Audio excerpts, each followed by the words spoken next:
Our department, the Sheriff's Department, along with all of our partners at the FBI, have been working around the clock. And we just want her home and find a way to get to the bottom of all of this, just as you do. But I have other partners out there who have stepped up, and you've probably noticed them in the last few days, if not the last few hours, and you're going to see more of that. Well, I made a decision to contact our PCRIT team, and those of you not local, that's our Pima Regional Critical Incident Team. It's made up of law enforcement officers from this entire valley.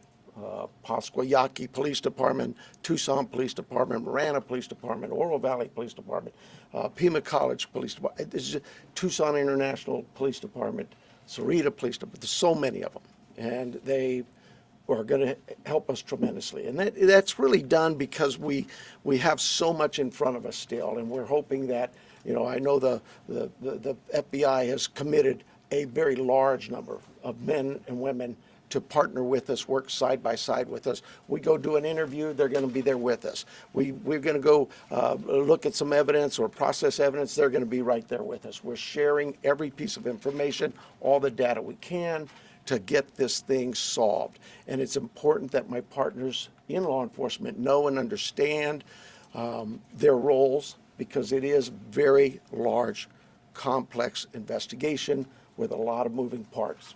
And we're at that phase now where sometimes we're waiting, right? We're waiting for analysis, we're waiting for lab reports.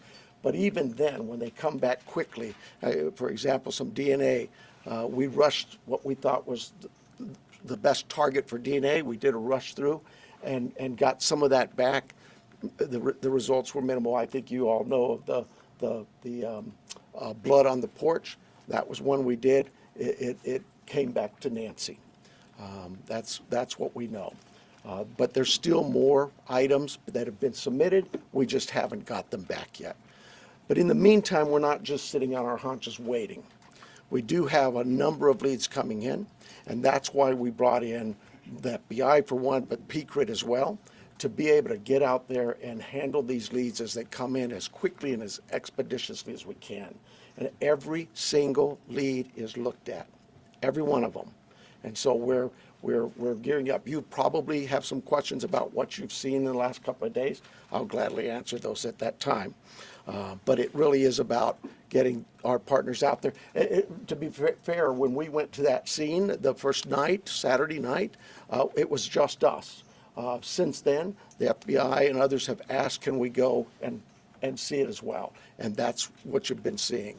But it is a very important case to not just me and my team, but this entire community, all of our law enforcement partners. Suspects. I know there's been a lot out there about suspects, and I want to be very clear.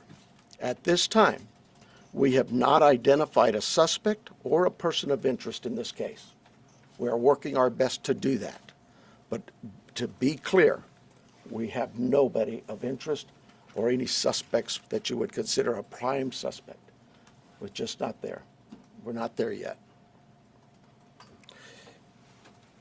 The timeline, I think we've got it on the board, do we not? This is a timeline that we have been able to develop with some of the things that we've had processed. Various pieces of electronics that we've gathered. And you look at some of this, and I know you're going to say, well, why did it take you so long to get this to us, Sheriff? Well, because one thing, it's got to go out and be processed at different lab sites, and sometimes that stuff comes back to us, and like you, we have questions. And we say, wait a minute, what is this about? What about this? Could it be that? And so it's sent back, or it's sent somewhere else. So, and that's happening with all of the things we see, that process, that review, and that questioning of, all right, what is it we're looking at? So I'll go over it with you. You can see it on the board there, but at about 5:32 p.m., these are approximate times.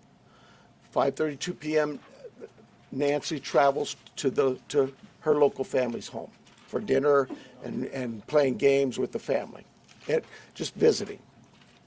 At 9:48 p.m., which is very consistent to what we were told by the family, that Nancy was dropped off at home And we know that because we have a garage door open at approximately, I can't stress that enough, at approximately 9:48 p.m. At 9:50 p.m., that garage door closes, which is that time we assume that Nancy's home and probably going to bed. Sunday morning, early morning at 1:47 a.m., the doorbell camera disconnects. At 2:12 a.m., software detects a person on a camera, but there's no video available. They had no subscription, and therefore it would rewrite itself. It just kind of loops, right, and covers up. That's what our analysis teams have told us.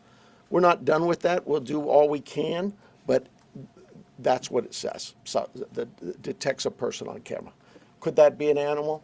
I imagine that's possible. We don't know that. We just have no video. But we're not giving up on that. 2:28, Nancy's pacemaker app shows that it was a disconnect from the phone. And at 11:56 a.m., the family checks on Nancy and discovers her missing. And at 12:03 p.m., 911 is called in to the Pima County Sheriff's Department. I believe it's about approximately 10 minutes later, 12 minutes later, our patrol teams arrive. They see the scene, and we start our response with our search and rescue teams and our detectives from homicide and various units. In fact, every unit here, I think somebody questioned, how come there's an ICAC member out here or this member?